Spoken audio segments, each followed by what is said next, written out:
Hi welcome back to my channel. ఈ రోజు కథ నా ప్రాణమా 30వ భాగాన్ని వినేద్దాం. లావణ్య అసహనంగా సోఫాలో కూర్చొనుంటుంది. ఈలోగా ఆదిత్య రూమ్ నుండి సౌండ్స్ వస్తే కంగారుగా ఆదిత్య రూమ్ దగ్గరికి వెళ్ళింది. రూమ్ డోర్ దగ్గరే ఆగిపోయి చూస్తూ ఉంటుంది. ఏం జరిగింది అంటే ఆదిత్య వాష్రూమ్కి వెళ్దామని లేచి మెల్లగా వెళ్తూ ఉంటే కాల్ స్లిప్ అయి పడిపోబోతూ పక్కనే ఉన్న టేబుల్ని ఆసరా చేసుకోవడంతో పడకుండా నిలదొక్కుంటాడు. అప్పుడు టేబుల్ పై ఉన్న గ్లాస్ కింద పడుతుంది. అదన్నమాట జరిగింది. ఆ సౌండ్కి మన లావణ్య పాప ఆదిత్యకి ఏమైపోయిందేమని కంగారుగా వస్తుంది. లావణ్య రావడం ఆదిత్య గమనించి లావణ్య వైపు చూస్తాడు. లావణ్య మొహంలో కంగారుని గమనించి లావణ్య దగ్గరికి రాబోతాడు. లావణ్య లోపలికొచ్చి, ఏమైనా అవసరం ఉంటే పిలవమన్నాను కదా, మీరు ఒక్కరే ఎందుకింత సాహసం చేయడం అని కోపంగా వచ్చి ఆదిత్య చేయి పట్టుకుని వాష్రూంలోకి తీసుకెళ్లి బయటకు వచ్చేస్తుంది. ఆదిత్య బయటికి రాగానే మళ్ళీ తనే స్వయంగా ఆదిత్యాన్ని మెల్లగా బెడ్ దగ్గర తీసుకుని వస్తుంది. బెడ్పై కూర్చోబెట్టి, ఇంకెప్పుడు ఇలా చేయకండి, నేను ఇక్కడే ఉంటాను, అవసరమైతే పిలవండి అంటుంది. మీకెందుకు శ్రమ అంటాడు ఆదిత్య. నాకు శ్రమ అని నేను చెప్పానా అంటూ కొంచెం కోపంతో కూడిన ప్రేమతో ఆదిత్య వైపే చూస్తుంది కంటి నిండా నీళ్లతో లావణ్య. అది ఆదిత్య చూపు నుండి తప్పిపోలేదు. తనకెందుకు ఇలా అవుతుందని ఆలోచిస్తూ ఆదిత్యకి జాగ్రత్త చెప్పి వస్తూ ఉంటుంది. ఆదిత్య లావణ్య గారు అని పిలవడంతో, చెప్పండి ఆదిత్య గారు అంటుంది. నాకు కొంచెం కంపెనీ ఇవ్వచ్చుగా, నాకు బోరుగా ఉంది అన్నాడు. నిజానికి ఆదిత్య లావణ్య తనతో ఎందుకు అలా ఉందో తెలుసుకుందామని లావణ్యని ఉండమంటాడు. లావణ్య సరే అంటుంది.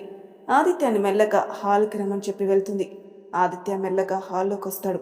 ఇద్దరు కలిసి కాసేపు టీవీ చూస్తూ ఉంటారు. ఈలోగా బెల్ కొట్టిన సౌండ్ వినిపిస్తే డోర్ తీయడానికి వెళ్ళింది. ఒక అతను చాలా ఫోర్స్గా లావణ్య దగ్గరకు వస్తాడు. ఆ వచ్చిన వ్యక్తి ఎలా ఉన్నాడంటే, ఖద్దరు బట్టలు ధరించి చూస్తే రాజకీయ నాయకుల్లా అందరినీ గడగడలాడించే వ్యక్తిగా ఉన్నాడు. హుందాతనం ఆయన మొహంలో కొట్టొచ్చినట్లు కనపడుతుంది.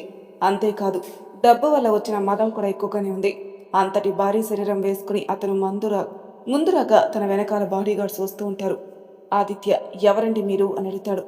ఆయన వచ్చి డైరెక్ట్గా సోఫాలో కూర్చుంటూ కాలు మీద కాలు వేసుకుని లావణ్యాన్ని చూస్తూ, ఏంటి ఊరుకుంటుంటే ఎక్కువ చేస్తున్నావు, కేసు వాపస్ తీసుకుంటావా లేదా అన్నాడు.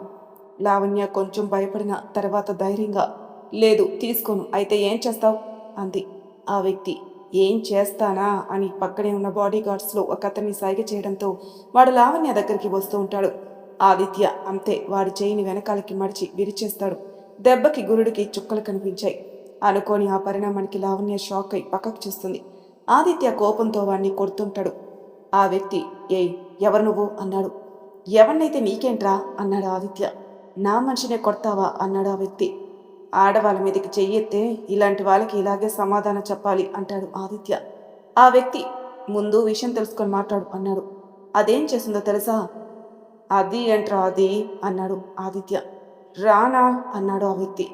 అవును రానే, నువ్వు అది ఇది అంటే నేను రా అనే అనాల్సి వస్తుంది, రెస్పెక్ట్ ఇచ్చి మాట్లాడు అన్నాడు ఆదిత్య. ఆ వ్యక్తి, దీనికా రెస్పెక్ట్ అన్నాడు. ఆదిత్య ఆ వ్యక్తిని కొట్టడం వల్ల ఆదిత్యకైన గాయం కదిలి బ్లడ్ వస్తూ ఉంటుంది. లావణ్య, చూడండి, మీరు పెద్ద రాజకీయ నాయకులు కావచ్చు, కానీ నేను కేసు టేకప్ చేసిన తర్వాత వాపస్ తీసుకోవడం అంటే కుదరదు. పైగా ఒక ఆడపిల్లని అంత దారుణంగా రేప్ చేసి చంపిన నీ కొడుకు పైన కేసు నేను ప్రాణం పైన వాపస్ తీసుకోను అంది. అంటే నువ్వు ప్రాణం ఇచ్చేస్తావన్నమాట అన్నాడు ఆ వ్యక్తి. చూడండి, మీ బ్యాక్గ్రౌండ్ ఏంటో నాకు తెలియదు, కానీ నీ కొడుకు వల్ల ఇవాళ ఒక అమ్మాయి అంత దారుణమైన స్థితిలో చనిపోయింది. వాళ్ళకి బ్యాక్గ్రౌండ్ ఏమీ లేదు, నిస్సహాయ స్థితిలో నా దగ్గరకు వస్తే నేను కేసు టేకప్ చేశాను. అందుకే మీకు ఎదురెళ్లాల్సిన పరిస్థితి వచ్చింది. ఆ వ్యక్తి, ఇప్పుడు తెలిసింది కదా, వదిలే, లేదా నీ చావును చూస్తావు అన్నాడు. లావణ్య గట్టిగా నవ్వి, ఎవరి చావును చూస్తారో చూద్దాం, మనం కోర్టులో కలుద్దాం అంది. కోర్టు వరకు వెళ్తే నా కొడుకు జీవితం బలైపోతుంది, ఇక్కడికే అంతం చేసి వెళ్తే నన్ను ఆపేదెవరు అన్నాడు. అనేసి అక్కడున్న వాళ్ళందరికీ సైగ చేయడంతో వాళ్ళు గన్స్ అన్ని లావణ్య వైపుకి గురి పెడతారు. లావణ్య తడబడుతూ, అమ్మో అయ్యో పాపం నన్ను వదిలేయండి సార్, నాకు భయం వేస్తుంది అంటాననుకున్నారా? ఆదిత్య ఆ మాటకి షాక్ అయి, నీలో ఈ యాంగిల్ కూడా ఉందా అనుకుంటాడు. నేను ముందే చెప్పాను, మీరు నన్ను చంపినా ఈ కేసు వాపస్ తీసుకోను అని. ఆదిత్య అప్పటికే సెక్యూరిటీకి ఫోన్ చేయడం వల్ల వాళ్ళు వచ్చి లావణ్యాన్ని సర్వం చేస్తారు. వచ్చిన వ్యక్తి, వీళ్ళు నేను కాపాడతారా అన్నాడు. వీళ్ళు కాదు అన్నాడు ఆదిత్య. ఈ ఇల్లు ఎవరితో తెలియక మీరు వచ్చినట్టున్నారు. ఆ వ్యక్తి, ఎవరిది అన్నాడు. The great business man Akash మల్హోత్రాది, అంతేకాదు ఏసీపీ ఎస్ సింగానియాది. బయట బోర్డు చూడలేదా? బేవకూఫ్ అన్నాడు ఆ వ్యక్తి కొంచెం తడబడుతూ. అయితే ఆయన మిలీనియరియే కావచ్చు, కానీ నేను అన్నాడు. ఆ నువ్వు అన్నాడు ఆదిత్య. ఫేమస్ పొలిటీషియన్ని అన్నాడు ఆ వ్యక్తి. నువ్వు ఫేమస్సే కావచ్చురా, నేనెవరో తెలుసా అన్నాడు ఆదిత్య. అని ఆ వ్యక్తి చెవులో తను ఏంటో చెప్తాడు. ఆ వ్యక్తి అంతా విని వీణ్ణి చూసుకుని ఎగసి పడుతున్నావా అన్నాడు. ఆదిత్య తన షర్ట్ హ్యాండ్స్ ఫోల్డ్ చేస్తూ చెప్తే వినవు కదా అని ఆ వ్యక్తి ఇంక చేసేదేం లేక వాళ్ళ మనుషులను తీసుకుని అక్కడి నుంచి వెళ్ళిపోతాడు. వెళ్ళిపోతూ వెనక్కి తిరిగి నీ అంత చూడకుండా నేను వదిలిపెట్టను అన్నాడు. అయినా లావణ్య మొహంలో కొంచెం కూడా భయం కూడా ఉండదు. వెళ్ళిపోతున్న అతన్ని చప్పట్లు కొట్టి మరీ పిలిచి, ఇన్ని రోజులు నీకు ఎవరు ఎదురుపడ్డారో నాకు తెలియదు, కానీ మొదటిసారి సరైన శత్రువు నీ ముందుంది. నీ అంతాన్ని చూడ్డానికి రెడీగా ఉండు.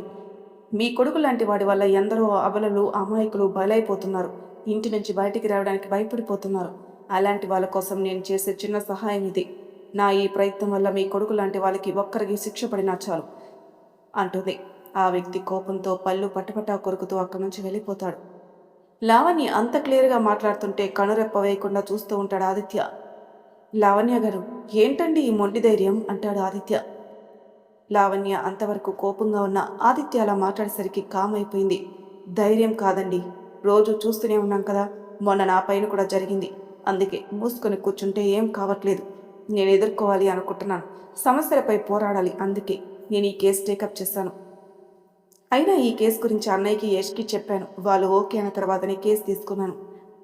మీతో చాలా జాగ్రత్తగా ఉండాలి. ఇందాక మీ కోపం చూసి నాకే భయం వేసింది అన్నాడు ఆదిత్య. మీకెందుకండి భయం అంది లావణ్య. ఎందుకంటే ఏంటండి చెప్పలేం కదా, ఏ టైం ఎలా వస్తుందో అన్నాడు. ఆదిత్య పెయిన్ రావడం వల్ల అమ్మా అంటాడు. లావణ్య కంగారుగా ఏమైందండి? గాయం రేగినట్టుంది, బ్లడ్ వస్తుంది అన్నాడు. అయ్యో, మీరెందుకు ఆవేశపడ్డారు? భలే వారండి మీరు, మిమ్మల్ని ఎవడైనా ఏమైనా అంటే చూస్తూ ఎలా ఊరుకుంటాను? ఫస్ట్ ఎయిడ్ బాక్స్ తెచ్చింది లావణ్య. బ్యాండేజ్ తీసి కొత్త బ్యాండేజ్ వేస్తుంది జాగ్రత్తగా. లావణ్యకి చాలా బాధగా ఉంటుంది. ఆదిత్య గారు, మీరు జాగ్రత్తగా ఉండండి, మీకేమైనా అయితే. హా, నాకేమైనా అయితే మీకేంటి? ఏం లేదు అని టాపిక్ని వదిలేయండి అని అనడంతో ఇద్దరూ మాట్లాడుతుంటారు. ఆదిత్య మాట్లాడుతుంటే లావణ్య కాఫీ తీసుకుని వస్తుంది. ఇద్దరూ కాఫీ తాగుతూ కబుర్లో పడతారు. మాట్లాడుతుంది ఉన్నంతసేపు ఆదిత్య లావణ్యాన్ని గమనిస్తూనే ఉంటాడు. వెంటనే అక్కడి నుంచి లేచి మెల్లగా తన రూంలోకి వెళ్తాడు. రూంలోకి వెళ్ళి తనతో తానే మాట్లాడుకుంటూ, ఒరే ఆది, ఏంట్రా చూడ్డం, తను ఏమనుకుంటుందో ఏంటో, తనకేమైనా ఇబ్బందిగా ఉంటుందేమో, ఇంట్లో ఎవరూ లేరు, కాస్త ఒళ్ళు దగ్గర పెట్టుకుని ఉంటే జాగ్రత్త. ఇంతలోనే నేను తను ఎందుకలా చూశాను అని ఆలోచనలో పడిపోతాడు. షాపింగ్లో నిత్యకి ఇష్టమైనవన్నీ తీసుకుంటారు. నిత్యకేమో యష్ ఉంటే బాగుండు అనిపిస్తుంది. మన యష్ బాబు ఏమో బిజీ కదా, సో యష్ లేకుండానే నిత్య యష్కి నచ్చిన రంగులో తీసుకుంటుంది. అక్కడే ఒక బొమ్మకి ఒక శారీ బాగుంటే ప్రియా వెళ్ళి చూస్తూ ఉంది. సులోచన ప్రియా వెనకాలే వచ్చి బాగుందా అని అడుగుతుంది. చాలా బాగుంది అని ప్రియా అనడంతో సులోచన ఆ బాయ్ని పిలిచి దాన్ని ప్యాక్ చేయమంటుంది. బాయ్, అది మేడం, అది ఒక్కటే పీస్ ఉంది మేడం, ఇది కూడా ఆ అమ్మాయి తీసుకుంది అని అక్కడున్న శైలుని చెప్పేస్తాడు. శైలు వీళ్ళ దగ్గరకు వచ్చి, ఏంటి ప్రియా, అది నీకు నచ్చిందా?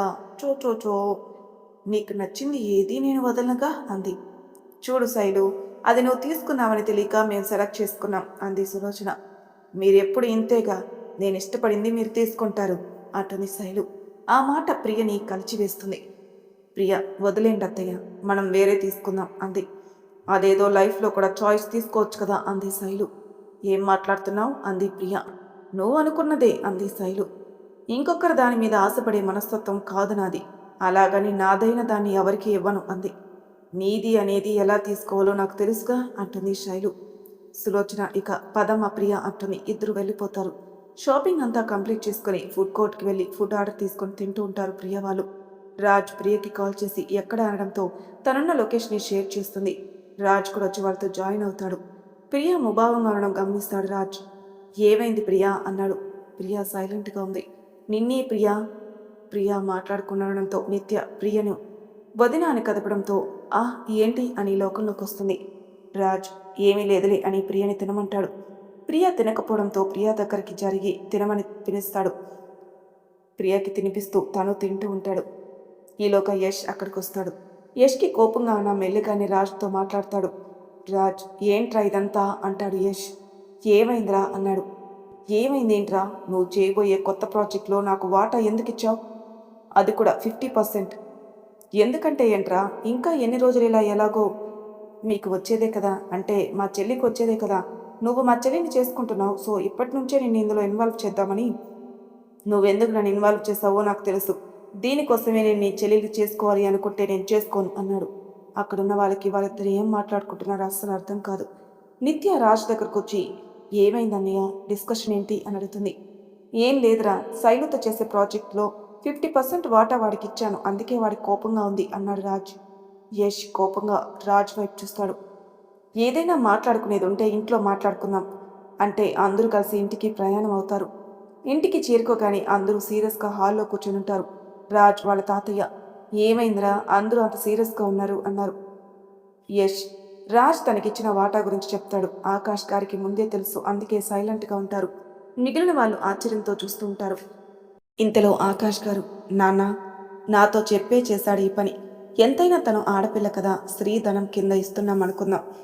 తనకి ఆస్తిలో వాటా ఉంది కదా, అరుణ్కి ఎలాగో మగపిల్లలు లేరు కాబట్టి ఇక్కడి నుంచైనా యష్ చూసుకోవాలి కదా, అందుకే రాజ్ ఈ నిర్ణయం తీసుకున్నాడు. రాజు వాళ్ళ తాతయ్య, సరే అయితే కానియండి అంటాడు. సరే అయితే, అరుణ్ మావయ్యకి మగపిల్లలు లేని కారణంగా అల్లుడైన నేను మొత్తం చూసుకోవాలి, కరెక్టే, కాదనడం లేదు, కానీ పెళ్లికి ముందే ఎందుకు, పెళ్లి తర్వాత కదా చూసుకునేది, నేను పెళ్లి తర్వాత చూసుకుంటాను అన్నాడు. వాళ్ళు ఇచ్చినప్పుడు తీసుకోవడంలో నీకేం అవుతుందిరా ఇబ్బంది అంది నందిత. అమ్మా, నువ్వేం మాట్లాడుతున్నావు అన్నాడు యష్. నువ్వు మాట్లాడుకురా, నేను నీకు వాటా ఇవ్వమని కండిషన్ పెడితేనే వాడు దీంట్లో వాటా ఇచ్చాడు, అందుకే నేను నీ పెళ్లికి ఒప్పుకున్నాను అంది నందిత. ఓహో, ఇదన్నమాట. నందిత పెళ్లికి మామూలుగా ఒప్పుకోలేదు, వాటా ఇస్తానంటేనే ఒప్పుకుంది. అంటే అమ్మా, నన్ను అమ్మేశావా అన్నాడు యష్. అమ్మడమేంట్రా, ఇంత ఆస్తి ఉంది, నేను నీ భవిష్యత్తును కూడా ఆలోచించాలి కదా, అందుకే అడిగాను. ఓహో అని తల పట్టుకున్నాడు యష్. రాజ్ యష్ దగ్గరకు వచ్చి, కూల్రా, అత్త అడిగిందని కాదురా, నాకు ఇవ్వాలనిపించింది ఇచ్చాను, నువ్వు అప్పుడప్పుడు వచ్చి చూసుకుంటే సరిపోతుంది, నువ్వు జాబ్ కంటిన్యూ చెయ్యి. యష్ గిల్టీగా ఫీల్ అయి రాజ్ వైపు చూస్తూ, సారీ రాజ్, అమ్మ ఇలా చేస్తుందని అనుకోలేదు. నిత్య, అంటే అత్తయ్య సంతోషంతో ఈ పెళ్లికి ఒప్పుకోలేదా అంటూ నిత్య అక్కడి నుంచి వెళ్ళిపోతుంది. అందరూ కూడా వెళ్ళిపోతారు. ప్రియ ఆదిత్య దగ్గరికి వెళ్ళి ఎలా ఉందో చూసి వచ్చేస్తుంది. రాజ్ ఆదిత్య దగ్గరికి వెళ్ళిన తర్వాత ఆదిత్య ఇంట్లో జరిగిన విషయం మొత్తం రాజ్కి చెప్తాడు. రాజ్ థ్యాంక్స్ అని తనలో తాను నవ్వుకుంటూ, నాకు తెలుసురా దాని గురించి, అయినా అది నాకు ముందే చెప్పిందిలే అన్నాడు.